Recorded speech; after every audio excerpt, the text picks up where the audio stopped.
ലോക സമസ്ത സുഖിനോ ഭവന്തു.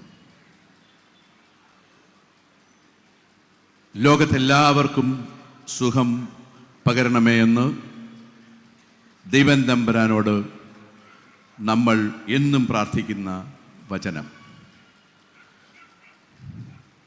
ഒത്തിരി അഹങ്കാരമുണ്ട്, ഒത്തിരി സന്തോഷമുണ്ട്, ഒത്തിരി ധൈര്യമുണ്ട് ഇന്നിവിടെ നിന്ന് എൻ്റെ കൂടെ ഈ വേദിയിലിരിക്കുന്ന നിങ്ങൾ നേരത്തെ കണ്ട ഈ വീഡിയോകളിൽ കൂടെ ഈ ലോകത്തിന് എന്താണ് അവർ സംഭാവന ചെയ്തത്, എങ്ങനെയാണ് അവർ ഈ നിലയിലെത്തിയത് എന്ന് നിങ്ങളെ ധരിപ്പിക്കാനും അവരെ ഇവിടെ എത്തിക്കാനും കഴിഞ്ഞതിൽ വേദിയിലിരിക്കുന്ന മാന്യ മഹാ വ്യക്തിത്വങ്ങളെ, എൻ്റെ പ്രിയപ്പെട്ട അമ്പലപ്പുഴക്കാരെ, മറ്റ് വിശിഷ്ടാദികളെ, നിങ്ങൾക്കെൻ്റെ വിനീതമായ നമസ്കാരം. സ്വാഗത പ്രസംഗം എന്ന് പറയുന്നത് ഇന്നത്തെ നിലയിൽ വളരെ ചുരുക്കി പറഞ്ഞിട്ട് സ്ഥലം കാലിയാക്കേണ്ടുന്ന ഒരു പരിപാടിയാണ്. കാരണം എൻ്റെ സ്വാഗതം കേൾക്കാനും എൻ്റെ സ്വാഗതം അരുളുന്നത് കേട്ട് സന്തോഷിക്കാനും അല്ല നിങ്ങളാരും ഇവിടെ ഇരിക്കുന്നത് എനിക്ക് വളരെ വ്യക്തമായി അറിയാം. ഇതുപോലുള്ള പ്രോഗ്രാമിൻ്റെ ഒരു ധാർമ്മികമായ കടമയാണ്. അതുകൊണ്ട് തന്നെ ഞാൻ ആ ചടങ്ങിലോട്ട് അധികം സംസാരിക്കാതെ തന്നെ കടക്കുകയാണ്. പക്ഷേ ഇവിടെ ഇന്ന് ഈ സംരംഭത്തിൻ്റെ അധ്യക്ഷനായിട്ടിരിക്കുന്നത് ഈ നാടിൻ്റെ പ്രിയങ്കരനായ MLA, എൻ്റെ കൊച്ചനുജൻ, ഞാൻ എന്തു പറഞ്ഞാലും ചെയ്യാം ചേട്ടാ എന്ന് പറയുന്ന എൻ്റെ പ്രിയ അനുജൻ, എൻ്റെ ഏറ്റവും അടുത്ത സുഹൃത്തിൻ്റെ പുത്രൻ, എൻ്റെ ചെറുപ്പകാലങ്ങളിൽ എന്നെ വോളിബോൾ കളിപ്പിക്കാൻ എന്നെ പുറകിൽ നിന്ന് പ്രോത്സാഹിപ്പിക്കുന്ന എൻ്റെ കൂടെ കളിച്ചിട്ടുള്ള ഒത്തിരി സുഹൃത്തുക്കൾ ഇവിടെയുണ്ട്. ആ ഒരു ചുറ്റുപാടിൽ എന്നെ ഒത്തിരിയും സ്നേഹിക്കുകയും എനിക്ക് ഒത്തിരി പാലും വെള്ളവും ബോണ്ടയും ഒക്കെ വാങ്ങിച്ചു തന്നിട്ടുള്ള ആ മഹനീയ വ്യക്തിത്വത്തിൻ്റെ പുത്രൻ്റെ സഹോദരൻ്റെ പുത്രൻ എച്ച് സലാം MLA ഞാൻ ഈ സംരംഭത്തിലോട്ട് ഹൃദയംഗമായി സ്വാഗതം ചെയ്യുന്നു. പിന്നെ അടുത്തതായിട്ട് എനിക്ക് പറയാനുള്ളത്, എൻ്റെ ഇന്നത്തെ നമ്മുടെ ഈ സംരംഭത്തിൽ കഴിഞ്ഞ 4 വർഷമായിട്ട് തുടർച്ചയായി ഞാൻ വിളിച്ചുകൊണ്ടിരുന്ന, നേരിൽ കണ്ടപ്പോൾ ഒരു സഹോദരനോട് തോന്നുന്നതിനേക്കാൾ കൂടുതൽ സ്നേഹവും വാത്സല്യവും അഭിമാനവും ഒക്കെ തോന്നുന്ന പ്രിയപ്പെട്ട ബഹുമാന്യനായ നമ്മൾക്കെല്ലാം പ്രിയങ്കരനായ നമ്മൾ അദ്ദേഹത്തിൻ്റെ പ്രസൻറ്റേഷൻ ഇവിടെ കണ്ടു. അദ്ദേഹത്തിൻ്റെ വാക് ചാതുര്യം നമ്മൾ കേട്ടു. ആ പേഴ്സണാലിറ്റി, ആ മുഖ സൗന്ദര്യം നമ്മൾ കണ്ടു, ഇപ്പോഴും നമ്മൾ കണ്ടുകൊണ്ടിരിക്കുന്നു. അപ്പം അദ്ദേഹത്തെ ഇവിടെ കൊണ്ടെത്തിക്കാൻ പറ്റുക എന്ന് പറഞ്ഞത് തന്നെ ഒരു വലിയ യജ്ഞമായിരുന്നു. അങ്ങനെ 4-ാം വർഷം എനിക്ക് പ്രശാന്തിൻ്റെ സഹായത്തോടുകൂടി, ഇത്തവണ പ്രശാന്തിനെ ഞാൻ കണ്ടമാനം പ്രഷറൈസ് ചെയ്യുന്ന ശേഷമാണ് പ്രസാദ് അദ്ദേഹത്തോട് സംസാരിച്ചതും അവസാനം അദ്ദേഹം ഇപ്രാവശ്യം എന്തായാലും വന്നിരിക്കും എന്ന് നമ്മളോട് വാക്ക് തന്നതും. ഇന്നലെ അദ്ദേഹം യാദൃശ്യമായിട്ടൊന്ന് തെന്നി വീഴുകയും അദ്ദേഹത്തിൻ്റെ ഈ റൈറ്റ് സൈഡ് നിലത്തടിക്കുകയും അതിൻ്റെ പേരിൽ കഠിനമായ വേദനയും ഉണ്ടായിട്ടും കോഴിക്കോട് നിന്ന് കാറിലിരുന്ന് ഇവിടം വരെ വന്ന് നമ്മളെയെല്ലാം ഇന്നത്തെ ഈ സാഹചര്യത്തിൽ എന്താണോ ഈ നാട്ടിൽ ഇപ്പം നടക്കുന്നത്, എന്തിനെക്കുറിച്ചാണ് ഈ നാട്ടിൽ സംസാരിക്കേണ്ടത്, എന്താണ് അദ്ദേഹം നമുക്ക് പറഞ്ഞു തരേണ്ടതെന്ന് വ്യക്തമായി അറിയുന്ന വ്യക്തിത്വം. ഒരു 2-3 പോയിന്റ് ഞാൻ ഇതിനകത്ത് കുറിച്ചു വച്ചിരിക്കുന്നു വായിക്കാൻ. സ്വന്തം അമ്മയെ പോലും തിരിച്ചറിയാതെ അമ്മയുടെ വില എന്താണെന്ന് മറന്നു പോകുന്ന പുതിയ തലമുറയെ അമ്മയെ ആരാണെന്ന് പഠിപ്പിച്ച മാർഗദർശിയാണ് ശ്രീമാൻ സമദാനി. ലോകത്ത് ഏറ്റവും കൂടുതൽ ആളുകളെ പ്രചോദിപ്പിച്ച പ്രാസംഗികനാണ് ആര് എന്ന് നമ്മൾ ചോദിച്ചാൽ എനിക്ക് ഒരു സ്വപ്നമുണ്ട് എന്ന് പ്രസംഗിച്ച മാർട്ടിൻ ലൂതർ കിങ് ആണ് എന്നാണ് എൻ്റെ അഭിപ്രായം എന്ന് പറഞ്ഞ കേരളക്കരയിൽ യുവാക്കളെ ഏറ്റവും കൂടുതൽ പ്രചോദിപ്പിച്ച പ്രാസംഗികൻ ആരാണെന്ന് ചോദിച്ചാൽ ഒറ്റ വാക്കേ ഉള്ളൂ, അത് അബ്ദുൽ സമദ് സമദാനിയാണ്. ഇടയ്ക്കൊക്കെ ഒരു കയ്യടിയാവാം. അത് നമ്മുടെ വിശിഷ്ടാതിഥികൾക്ക് നമ്മൾ കൊടുക്കുന്ന ഒരു പ്രചോദനമാണ്, ഒരു സന്തോഷമാണ്. അത് കാണിക്കാൻ ഏറ്റവും കൂടുതൽ മടിയുള്ളവരാണ് നമ്മുടെ മലയാളികൾ, അമ്പലപ്പുഴക്കാർ പ്രത്യേകിച്ചും എന്ന് പറയേണ്ടി വന്നതിൽ എനിക്ക് ഖേദമുണ്ട്. അതുകൊണ്ട് ഒരിക്കൽ കൂടി പ്ലീസ്, യെസ്, നിങ്ങൾക്ക് കയ്യില്ലേ? നിങ്ങൾക്ക് കയ്യില്ലേ?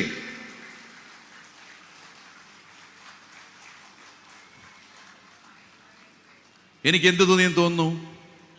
സന്തോഷമായെന്ന് തോന്നുന്നോ? എനിക്ക് സന്തോഷമായെന്ന് തോന്നുന്നോ? ഇല്ല. Once again please. ഇതാണ് അമ്പലപ്പുഴക്കാർ. ചോദിക്കണം, ചോദിച്ചാൽ കൊടുക്കും. സാരമില്ല, അടുത്ത പ്രാവശ്യം ഇനിയും ഇഷ്ടം പോലെ അവസരങ്ങൾ അദ്ദേഹത്തിന് കൈയടിക്കാൻ വേണ്ടി ഇവിടെ വരും. അദ്ദേഹത്തിൻ്റെ ഓരോ വാക്കുകളും ഓരോ വചനങ്ങളും കൈയടിക്കപ്പെടേണ്ടതാണ്. അതിന് അമ്പലപ്പുഴക്കാർ കൈയടിക്കണം. അതാണ് നമുക്ക് അദ്ദേഹത്തിന് കൊടുക്കാൻ പറ്റുന്ന ഏറ്റവും വലിയ ആദരവ് എന്ന് ഞാൻ വിശ്വസിക്കുന്നു. പ്രസംഗ സ്വഭാവം, അദ്ദേഹത്തിൻ്റെ പ്രസംഗ സ്വഭാവം എന്താണെന്ന് വെച്ചാൽ, ശാസ്ത്രം മുതൽ സാഹിത്യം, ആത്മീയം വരെയുള്ള വിഷയങ്ങളിൽ ആഴത്തിലുള്ള ഗ്രാഹ്യമാണ് അദ്ദേഹത്തിനുള്ളത്. പലപ്പോഴും അദ്ദേഹത്തിൻ്റെ പ്രസംഗങ്ങളും അവതരണ രീതികളും കണ്ട് ഞാൻ അദ്ദേഹത്തെ നമിച്ചിട്ടുണ്ട്. ജീവിതത്തിൽ അസൂയ എന്ന് പറയുന്ന ഒരു സാധനം തൊട്ട് തെറിച്ചിട്ടുള്ള ഒരാളാണ് ഞാൻ. എനിക്ക് ഒന്നിനോടും അസൂയ തോന്നിയിട്ടുള്ള ഒരാളാണ് ഞാൻ. 3 പേരോടാണ് എനിക്ക് അസൂയ തോന്നിയിട്ടുള്ളത്. ഒന്ന്, നമ്മുടെ പ്രിയങ്കരനായ ഗായകൻ യേശുദാസ്. രണ്ടാമത്തത് അബ്ദുൽ സമദ് സമദാൻ. മൂന്നാമത്തത് എൻ്റെ കമ്പനികളിൽ കെമിക്കൽ വിറ്റുവാൻ വരുന്ന ഒരു ജർമ്മൻകാരൻ. അദ്ദേഹം നമ്മളോട് ഓർഡർ ചോദിക്കുകയല്ല, ഓർഡർ നമ്മൾ ഡിമാൻഡ് ചെയ്യുകയാണ്. അദ്ദേഹത്തിൻ്റെ പേര് ജസ്റ്റിൻ, ഈസ് എ ജർമ്മൻ. അപ്പോൾ ഈ 3 പേരോടാണ് എനിക്ക് എൻ്റെ ജീവിതത്തിൽ അസൂയ തോന്നിയിട്ടുള്ളത്. പക്ഷേ അസൂയയ്ക്ക് ഒരു സ്നേഹത്തിൻ്റെ സൗന്ദര്യമുണ്ട്. അത് സ്നേഹത്തിൽ നിന്നുണ്ടായ ഒരു അസൂയയാണ്. എനിക്ക് 100% അറിയാം എനിക്കൊരിക്കലും ഒരു അബ്ദുൽ സമദ് സമദാനിയാകാൻ പറ്റുകയില്ല എന്ന്. അത് അദ്ദേഹത്തിൻ്റെ കഠിനാധ്വാനം കൊണ്ട്, അദ്ദേഹത്തിൻ്റെ അർപ്പണബോധം കൊണ്ട്, അദ്ദേഹത്തിൻ്റെ ജീവിതചര്യകൾ കൊണ്ട്, അദ്ദേഹത്തിൻ്റെ ഓരോ കാര്യങ്ങളും പഠിക്കാനുള്ള വ്യഗ്രതയിൽ നിന്ന് അദ്ദേഹം ഊതി വീർപ്പിച്ചെടുത്ത, ഉരുക്കി വിളപ്പിച്ചെടുത്ത ആ കഴിവ് എനിക്ക് അസൂയപ്പെട്ട് നിൽക്കാൻ മാത്രമേ കഴിയൂ എന്നെനിക്ക് നന്നായി അറിയാം. ഇദ്ദേഹം ഒരു ബഹുഭാഷാ പണ്ഡിതനാണ്. മലയാളം, ഇംഗ്ലീഷ്, ഉറുദു, ഹിന്ദി, അറബിക്ക്, പേർഷ്യൻ, സംസ്കൃതം എന്നീ ഭാഷകളിൽ നിന്നും മനോഹരമായ മറ്റു ഭാഷകളിൽ ഇത്രയും ഭാഷകൾ നല്ല പ്രാവീണ്യമുണ്ട്. ഇതിൽ മനോഹരമായി സംസാരിക്കാനുള്ള കഴിവ് അദ്ദേഹത്തിനുണ്ട്. ആ ഭാഷകളെല്ലാം പാണ്ഡിത്യം കൂടി ഉണ്ടാവുക എന്ന് പറയുന്നത് വളരെ വളരെ വിരളമായി കാണുന്ന ഒരു വരദാനമാണ്. അപ്പോൾ അദ്ദേഹത്തിൻ്റെ പ്രസൻറ്റേഷൻ നമ്മൾ കണ്ടു. എനിക്ക് അദ്ദേഹത്തെക്കുറിച്ച് പറയാനുള്ളത് ഞാൻ പറഞ്ഞു. ഇനി അദ്ദേഹത്തിൻ്റെ വാക്കുകൾ നമ്മൾ കേൾക്കാൻ പോവുകയാണ്. അദ്ദേഹത്തെ ഇവിടെ കൊണ്ടുവരാൻ സാധിച്ചുള്ള അഹങ്കാരമാണ് ഞാൻ നിങ്ങളോട് പറഞ്ഞ അഹങ്കാരം. അപ്പോൾ അമ്പലപ്പുഴ കുടുംബവേദി കിട്ടിയ ഒരു വലിയ വരദാനമായി ഞാൻ ഇതിനെ കണക്കാക്കുന്നു. ഞാൻ അദ്ദേഹത്തെ ഈ വേദിയിലോട്ട് ഹർഷാരവങ്ങളോടെ സ്വാഗതം ചെയ്യുന്നു.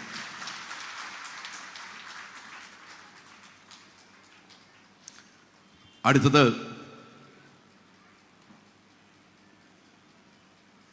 ഋഷി രാജലക്ഷ്മി. അദ്ദേഹത്തിൻ്റെ പേരിൻ്റെ കൂടെ അദ്ദേഹത്തിൻ്റെ അമ്മയുടെ പേരാണ് ചേർത്തിരിക്കുന്നത്. അതുകൊണ്ടാണ് ഋഷി രാജലക്ഷ്മി എന്ന് വിളിക്കുന്നത്. ഋഷിയുടെ അച്ഛൻ വേണുജി, അദ്ദേഹത്തിൻ്റെ ചിറ്റപ്പൻ ബാബു പ്രസാദ്, ആലപ്പുഴ DCC പ്രസിഡന്റ്. ഇവരെല്ലാം എന്നോടും ഞാൻ അവരോടും ഒത്തിരിയും സ്നേഹവും ബന്ധവും വെച്ച് പുലർത്തുന്ന ഒരു വ്യക്തിത്വമാണ്. നമ്മൾ അദ്ദേഹത്തിൻ്റെ പ്രസന്റേഷൻ ഇവിടെ കണ്ടു. ഒരു ജവാൻ എന്തായിരിക്കണമെന്ന് സ്വന്തം ജീവിതത്തിൽ വരച്ചു കാട്ടിയ ആ കൊച്ചു ചെറുപ്പക്കാരൻ, വളരെ ചെറുപ്പത്തിൽ തന്നെ ഇതുപോലൊരു പൊസിഷനിൽ എത്തിച്ചേർന്ന നമ്മുടെ എല്ലാ അഭിമാനമായ ഋഷി രാജലക്ഷ്മി, അദ്ദേഹത്തിനെ ഞാൻ ഈ വേദിയിലോട്ട് സ്വാഗതം ചെയ്യുന്നു. ഞാനൊരു ഗുരുസ്ഥാനത്ത് കാണുന്ന, ഞാൻ എഴുതിയ ഒരു കൊച്ചു പുസ്തകത്തിന്, ആ പുസ്തകത്തിനേക്കാൾ വാല്യമുള്ളതായ രീതിയിൽ എനിക്ക് അവതാരിക എഴുതി തന്ന ഈ നാടിൻ്റെ, ഈ മലയാള ഭാഷയുടെ അഭിമാനം, ഈ സംസ്ഥാനത്തിൻ്റെ അഭിമാനം ഈ ഒരു മലയാളി പോലും, മലയാളം അറിയുന്ന ഒരു മലയാളി പോലും മറക്കാത്ത നല്ല വാഗ്മി, നല്ലൊരു ചിന്തകൻ, നമ്മുടെ ഒരു ഭരണകർത്താവ്, ഇന്നുള്ള പല തലങ്ങളിൽ സേവനമനുഷ്ഠിച്ചും പ്രവർത്തന ശൈലി കൊണ്ടും നമ്മുടെ ഹൃദയത്തിൽ കുടിയേറിയ ബഹുമാന്യനായ ജയകുമാർ സാർ IAS ഞാൻ ഈ വേദിയിലോട്ട് സ്വാഗതം ചെയ്യുന്നു.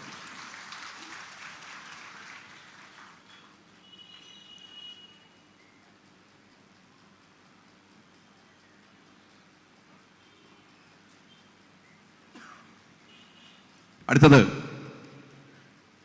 എൻ്റെ ഏറ്റവും അടുത്ത സുഹൃത്തിൻ്റെ സഹോദരിയും 2025 പത്മശ്രീ ജേതാവുമായ ഓമനക്കുട്ടി ചേച്ചി. അമ്പലപ്പുഴയിൽ അമ്മയുടെ ജനനം കൊണ്ട് അമ്പലപ്പുഴക്കാരിയും, പ്രവർത്തന മണ്ഡലം തിരുവനന്തപുരത്തും അച്ഛൻ ഹരിപ്പാട്ടുകാരനുമായി ഉള്ള ഒരു കുടുംബത്തിൽ ജനിച്ച ഓമനക്കുട്ടി ചേച്ചി അമ്പലപ്പുഴയുടെ ഒരു സ്വത്താണ്. അമ്പലപ്പുഴയ്ക്ക് കിട്ടിയ ഒരു വരദാനമാണ്. സംഗീത ലോകത്ത് ഇന്ന് നമുക്ക് വിലമതിക്കാൻ പറ്റുന്ന രീതിയിൽ കുട്ടികളെ പരിശീലിപ്പിക്കുന്നതിലാണേലും കച്ചേരികൾ നടത്തുന്നതിലാണെങ്കിലും നമ്മളെയൊക്കെ സന്തോഷിപ്പിക്കുന്നതിലാണേലും അതെല്ലാത്തിനുമുപരി നമ്മളോട് കാണിക്കുന്ന സ്നേഹവാത്സല്യങ്ങളാണ് എനിക്ക് ഏറ്റവും കൂടുതൽ ഓമനക്കുട്ടി ടീച്ചറിനോട്, ചേച്ചിയോട് സ്നേഹവും ബഹുമാനവും തോന്നാനുള്ള കാരണം. ചേച്ചി അമ്പലപ്പുഴയുടെ സ്വത്താണ്. ചേച്ചിയെ ഈ വേദിയിലോട്ട് ഞാൻ ഹാർദവുമായി സ്വാഗതം ചെയ്യുന്നു. അടുത്തത് എൻ്റെ സുഹൃത്ത് S. മുരളീധരൻ. അദ്ദേഹം എന്താണ് എന്ന് വളരെ കൃത്യമായി നമ്മളിവിടെ കണ്ടു. നല്ല ഒരു വാഗ്മിയാണ് അദ്ദേഹം സംസാരിക്കുമ്പോൾ നമുക്കത് മനസ്സിലാവും. ഞാനും അദ്ദേഹമായിട്ട് ഒരു ദിവസം രാവിലെ മുതൽ വൈകുന്നേരം വരെ എൻ്റെ കമ്പനികളിൽ നടന്ന സ്പോർട്സിൻ്റെ ഗാർഡ് ഓഫ് ഓണർ സ്വീകരിച്ചത് അദ്ദേഹമാണ്. അങ്ങനെ എനിക്ക് അദ്ദേഹത്തോട് ഒരു ദിവസത്തെ പരിചയമാണുള്ളത്. പക്ഷേ അദ്ദേഹം ഈ നാടിന് കൊടുത്തിട്ടുള്ള സംഭാവന, അദ്ദേഹത്തിൻ്റെ പ്രൊഫഷണൽ ശൈലി, അദ്ദേഹത്തിൻ്റെ തൊഴിലിനോട് അദ്ദേഹം കാണിക്കുന്ന കൃത്യനിഷ്ഠത, ആത്മാർത്ഥത, അതെല്ലാം നമ്മളെ അമ്പരിപ്പിക്കുന്നതാണ്. അദ്ദേഹത്തെ അമ്പലപ്പുഴയിൽ കൊണ്ടുവരാൻ കഴിഞ്ഞു എന്ന് പറയുന്നത് എൻ്റെ സംബന്ധി അഡ്വക്കേറ്റ് രാജൻപിള്ളയുടെ സഹായത്തോടു കൂടി ആണ് അത് സാധിച്ചത്. ഈ അവസരത്തിൽ രാജൻപിള്ളയ്ക്ക് ഞാൻ നന്ദി പറയുകയും എൻ്റെ പ്രിയ സുഹൃത്തിനെ S. മുരളീധരൻ അവരുകളെ, ദ്രോണാചാര്യ അവാർഡ് ജേതാവായ S. മുരളീധരൻ അവരുകളെ ഞാൻ അമ്പലപ്പുഴയുടെ ഈ വേദിയിലോട്ട് ഹാർദവുമായി സ്വാഗതം ചെയ്യും. ഇനി സ്വാഗതം വരാനുള്ളത് ഇന്നിവിടെ നമ്മൾ ആദരിക്കപ്പെടുന്ന ബഹുമാന്യനായ മരപ്രഭു എന്ന് നമ്മൾ വിശേഷിപ്പിക്കുന്ന PV, അദ്ദേഹത്തിൻ്റെ പേരിനോട് ചേർത്ത് നമ്മൾ മരപ്രഭു രാമചന്ദ്രൻ എന്നാണ് പറയുന്നത്.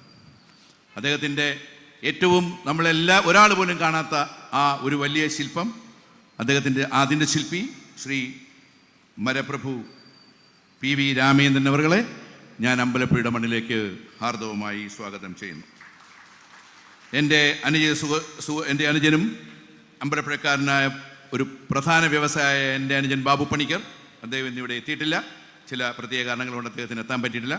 അദ്ദേഹത്തിനെ കുറിച്ച് നമ്മൾ വീണ്ടും അടുത്ത വർഷം ഈ അവാർഡ് അദ്ദേഹത്തിന് കൊടുക്കുന്നതാണ്. അദ്ദേഹത്തെയും ഞാൻ ഈ അവസരത്തിൽ സ്മരിക്കുന്നു. P. ഗോപകുമാർ,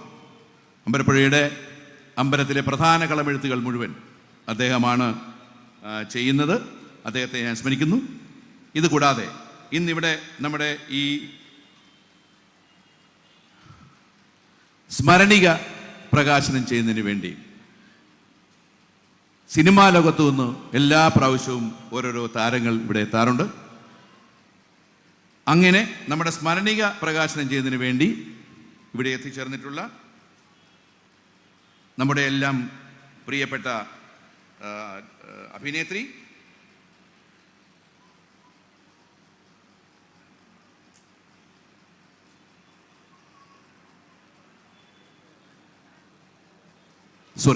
പേരെനിക്ക് പെട്ടെന്ന് കിട്ടിയില്ല, അപർണദാസിനെ ഞാൻ ഈ വേദിയിലേക്ക് സ്വാഗതം ചെയ്യുന്നു. അമ്പലപ്പുഴയുടെ ആരോഗ്യരംഗത്ത് ഏറെക്കുറെ എന്നേക്കാൾ 4-5 വയസ്സിന് പ്രായം കൂടുതൽ അദ്ദേഹത്തിന് കാണത്തുള്ളൂ. അദ്ദേഹത്തെ നമ്മുടെ ഡോക്ടർ നായിക്, അദ്ദേഹത്തെ നമ്മളിവിടെ ആദരിക്കേണ്ടതാണ്. അദ്ദേഹം ഇവിടെ എത്തിച്ചേർന്നതായിട്ട് എനിക്ക് തോന്നുന്നില്ല, ഇതുവരെ നമ്മുടെ വേദിയിൽ കാണുന്നില്ല. അദ്ദേഹം വരും എന്ന് ഞാൻ പ്രതീക്ഷിക്കുന്നു. അദ്ദേഹത്തെ ഞാൻ ഈ വേദിയിലോട്ട് സ്വാഗതം ചെയ്യുന്നു. എൻ്റെ പ്രിയ സുഹൃത്ത് Shri Chandrasekharan, Shukoor XMLA, Babuprasad Alappuzha DCC president, Venugopal ex IPS Venugopal IPS, Mohan Ponkunnam എന്ന് തുടങ്ങി ഇവിടെ എത്തിച്ചിട്ടുള്ള എല്ലാ വിശിഷ്ട വ്യക്തികളെയും ഞാൻ ഈ വേദിയിലേക്ക് സ്വാഗതം ചെയ്യുന്നു. സമയം അതിക്രമിക്കുന്നു. അമ്പലപ്പുഴ കുടുംബവേദിയെക്കുറിച്ച് ഇതിൻ്റെ കൺവീനർ വളരെ വിശദമായ ഒരു റിപ്പോർട്ട് സമർപ്പിച്ചിട്ടുണ്ട്. ഒരിക്കൽ കൂടി എൻ്റെ എല്ലാ അമ്പലപ്പുഴക്കാരെയും ഇവിടെ ഈ സംരംഭം ഈ രീതിയിൽ നടത്തുന്നതിന് ഞങ്ങൾ എല്ലാ വ്യക്തിത്വങ്ങളെയും ഈ വേദിയിലേക്ക് ഞാൻ ഹാർദവമായി സ്വാഗതം ചെയ്യുന്നു. നന്ദി, നമസ്കാരം.